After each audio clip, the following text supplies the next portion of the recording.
Imagine sailing into an endless ocean where every map is a lie and one wrong guess means death. In the early 18th century, this was the terrifying reality of the history of navigation. While sailors could easily find their latitude by looking at the sun, solving the longitude problem, knowing their exact east-west position, was the deadliest scientific puzzle of the age. Entire fleets were routinely obliterated against unseen rocks, plunging empires into financial and human ruin.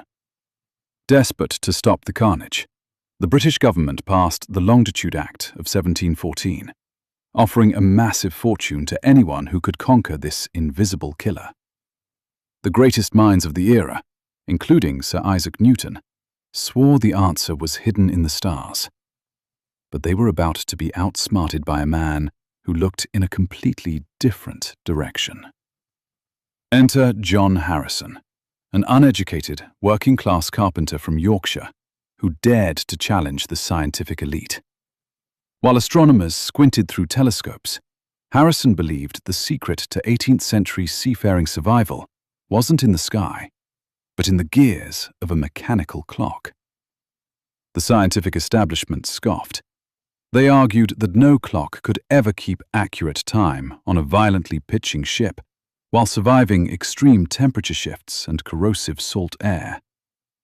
But Harrison was a stubborn, self-taught genius who spent decades obsessively crafting frictionless, self-compensating timepieces out of wood and brass, turning his humble workshop into a solitary battleground for the history of timekeeping. After years of agonizing trial and error, Harrison unveiled his masterpiece, the H4 marine chronometer. Unlike his earlier massive, cumbersome designs, the H4 looked like a large, stunningly complex silver pocket watch, packed with revolutionary mechanics designed to counteract the violent sway of the ocean. In 1761, this John Harrison clock faced the ultimate test on a grueling 81-day voyage to Jamaica. Against all odds, amidst crashing waves and tropical heat, the H4 lost a mere 5 seconds.